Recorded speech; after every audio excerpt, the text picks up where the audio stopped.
극복되고 해결이 되고 말 것입니다.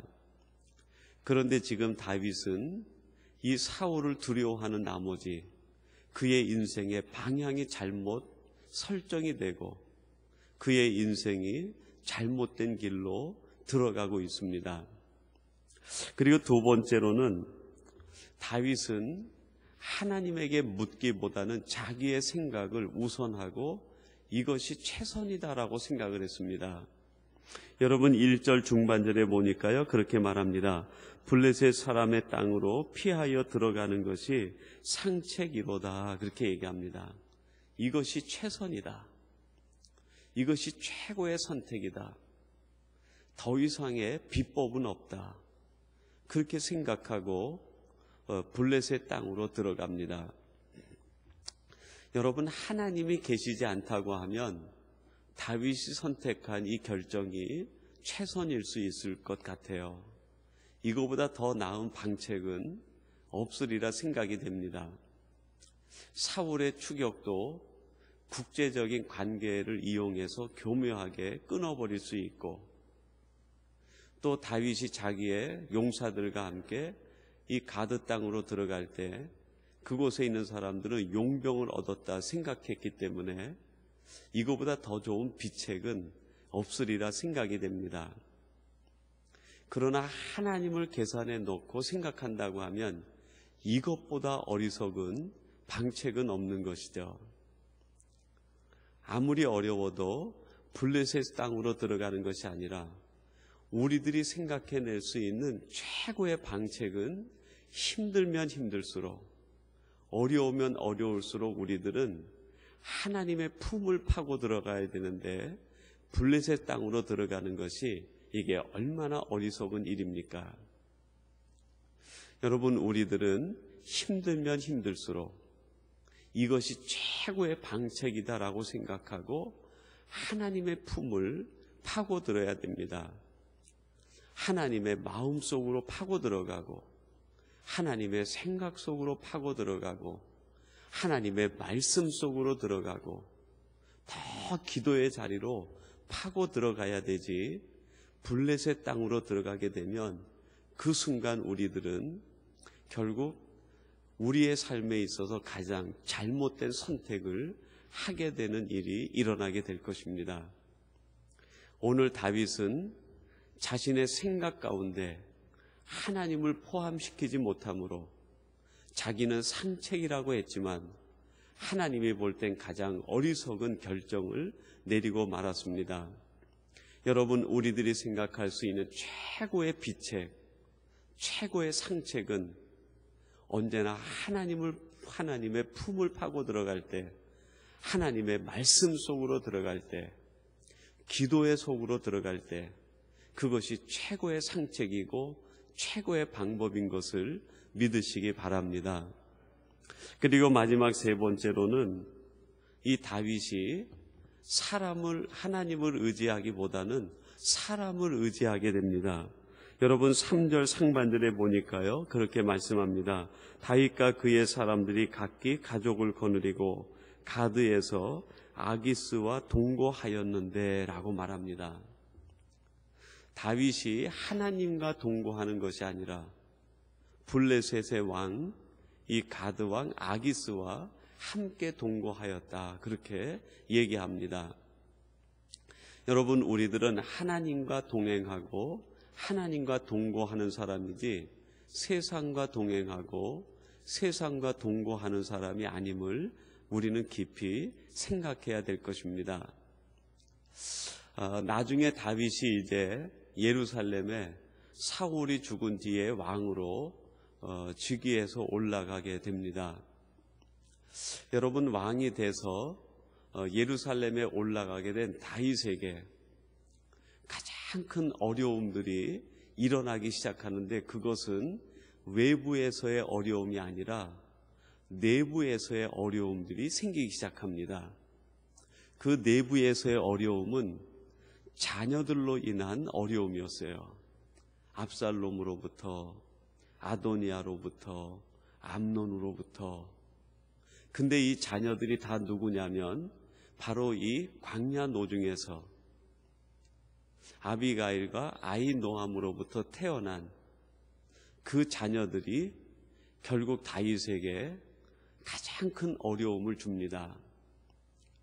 여러분, 이러한 일들이 도대체 어디서부터 시작이 되었을까? 다윗과 같이 하나님 마음에 합한 사람의 그 삶의 터전에서 어떻게 이런 일들이 일어날 수 있을까? 저는 그러한 내용을 오늘 본문을 묵상하면서 이런 과정에서 생긴 것이 아니었을까? 다윗이 힘들고 어려웠어도 유대 지경을 떠나지 않고 그 사울을 구해주고 생명을 용서해주는 그 자세를 끊임없이 보여주면서 그것이 자녀들에게 귀감이 되게 했다고 하면 자녀가 어찌 아버지를 반역을 하고 자녀들 간에 어떻게 서로 죽고 죽이는 그런 일이 생기게 될까? 결국 다윗이 순간의 어려움을 묘면하기 위해서 이 블레셋 땅으로 숨어 들어가게 되는 그 일을 통하여 자녀들도 하나님을 계산에 넣지 않는 생활과 결정들을 할 수 있었던 것이 아닐까, 그런 생각을 해보게 되었습니다. 성경은 명확하게 답을 제시하고 있진 않지만 이때에 있었던 약 1년 반 정도의 생활이 결국 다윗에게 있어서는 치명적인 아픔을 겪게 되는 그런 일의 시작이 여기에서부터 이루어진 것이 아니겠는가, 그런 생각을 해봅니다. 여러분, 우리들은 어떠한 일이 있어도 우리는 하나님 품을 떠나서는 안 되고 하나님과 더불어 동행하기를 우리는 포기해서는 안 될 것입니다. 우리 자녀들이 가장 부모들이 힘들 때 어떻게 결정하는가, 어떤 선택을 하는가를 아주 예리하게 주목하고 있다는 것을 우리는 의식해야 될 것입니다. 하나님만 우리를 지켜보는 것이 아니라 우리의 자녀들이 지켜보고 있는 것이죠. 우리 부모들은 자녀들에게 늘 얘기합니다. 이럴 때는 믿음을 가져야 된다. 이럴 땐 기도해야 된다. 이럴 때는 말씀대로 해야 된다. 아이들이 그 말을 듣는 것이 아니라 부모들을 통해서 그거를 깨닫고 배우는 거죠.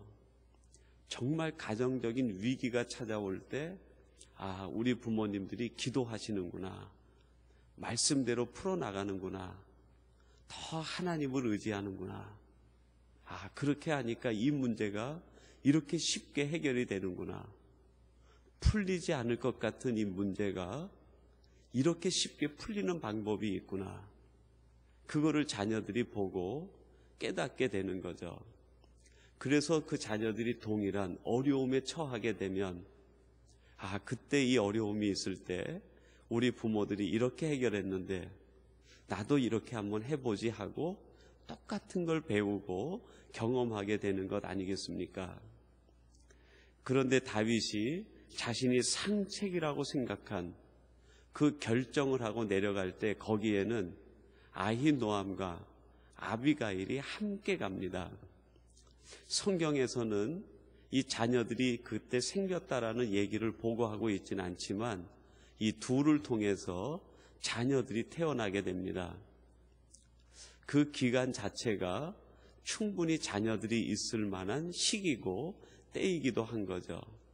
그래서 그 가족들이 함께 내려갔을 때 그 어린 자녀가, 아, 이렇게도 할 수 있겠구나, 이렇게 상책을 생각해내서 인간의 방법을 따라 행할 수도 있구나 하는 것을 그때 배우고 본 것이 아니었을까요? 여러분, 우리들은 어떠한 일이 있어도 이러한 일에 갇히지 않고 거기서 나와 하나님 기뻐하시는 방법을 선택함으로 우리 자신의 문제를 근원적으로 해결하고 또 그 해결하는 모습을 보며 자녀들에게 신앙적 유산이 물려지게 되기를, 또 이러한 부모가 되기를 주님의 이름으로 축원합니다. 우리 같이 기도하겠습니다.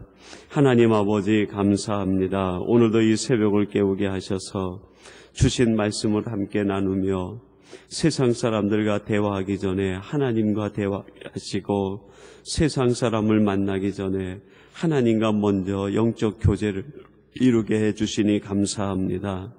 하나님, 다윗이 계속되는 사울의 쫓김에 의하여 이제 그 고통과 어려움이 한계에 이르게 되었을 때 자신이 상책이다 생각을 하고 블레셋 땅으로 들어가게 됩니다. 하나님, 그러나 이 과정이 이 다윗에게 있어서는 치명적인 어려움을 낳게 되었고, 이 한 가지 결정이 이 다윗 가정의 후일에 아픔의 씨앗이 되는 것을 저희들이 생각해 보았습니다. 하나님, 저희들은 어떠한 일이 있어도 하나님 없는 계산하지 않게 하시고 하나님이 빠진 행동을 하지 않도록 도와주시옵소서. 우리가 생각하기에 상책이 아니라 하나님이 생각할 때 가장 올바른 방법의 길을 선택하고 나가는 우리 모두가 되게 하여 주시옵소서. 오늘도 이 새벽을 깨워 기도하는 하나님의 사람들을 기억하시고 자녀들을 축복하시며 그 가정 가운데 하나님의 신실하신 인도함이 넘치게 도와주시옵소서. 예수님의 이름으로 기도하옵나이다. 아멘.